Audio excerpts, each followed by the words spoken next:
Hey everybody, welcome back to Empower Evolution Podcast. This episode I'm gonna talk about the architect relocation blueprint. Um I finally got the blueprint and I finally got my breakthrough.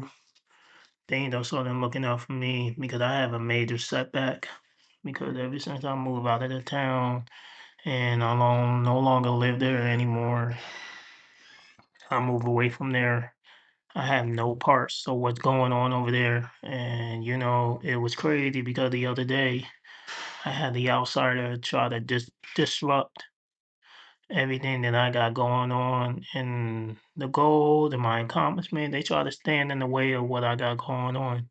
I actually shut it down the other day and I don't need those distractions. So I told the person on the other line on the phone, listen, I don't want no part of what they got going on. And I don't want no part of what my grandmother got going on. That ain't got nothing to do with me. I don't know why y'all calling my phone. I don't want no part of it. I told him straight up the other day on the phone. I don't care what my grandmother got going on. At the end of the day, that relationship is over. I guarantee you this. If she didn't want none of this to happen, then she should have told the truth. Now is my time to come out and tell the world, though the world could hear my voice need to be heard.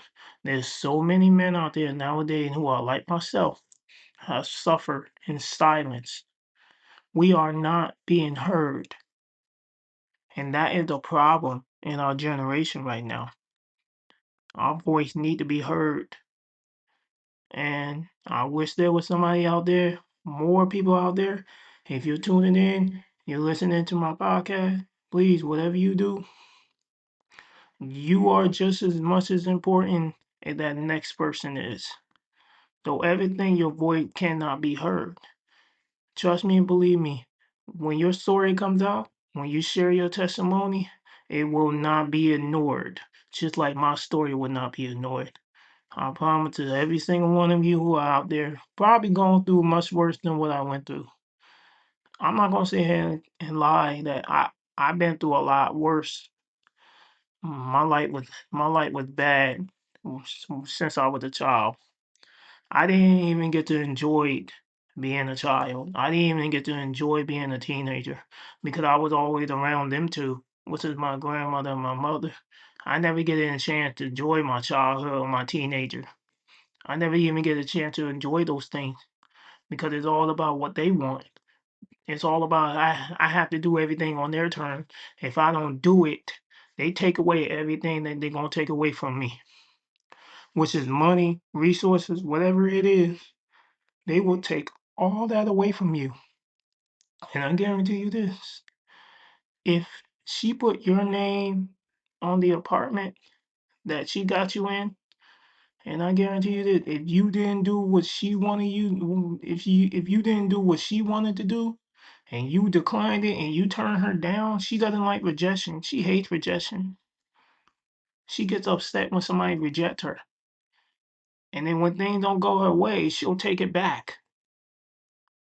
That's how petty she is. And I'm telling you, that really did happen. She took my apartment back, all because I didn't want to give her no attention anymore, and I stopped giving her attention.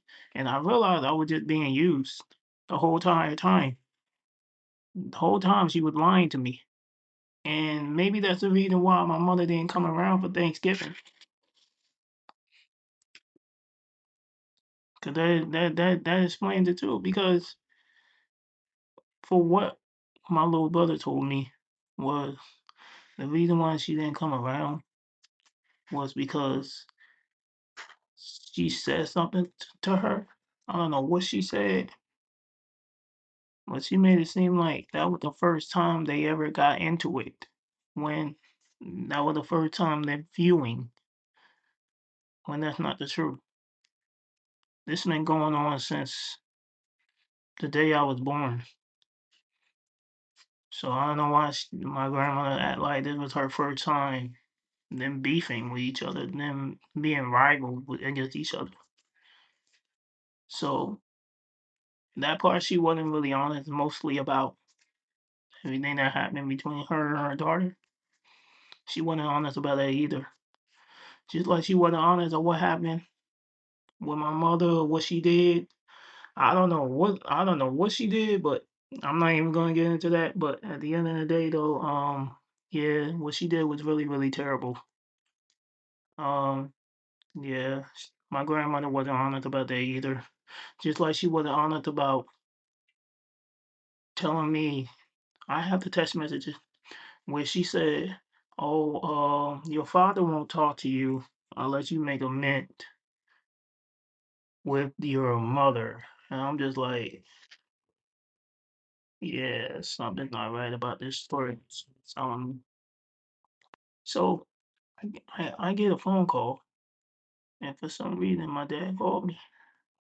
So I asked him, "Hey, my grandmother said that you didn't want to talk to me because of my mother."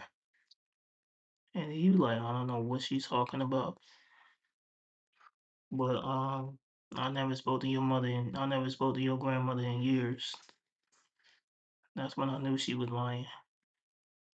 She wasn't truthful about when she told me that. She just wanted to start trouble between me and my father. S- Just so me and my father could have conflict again. See what I mean? She did all of this. Try to. It's like a domino effect. She wants me to get in.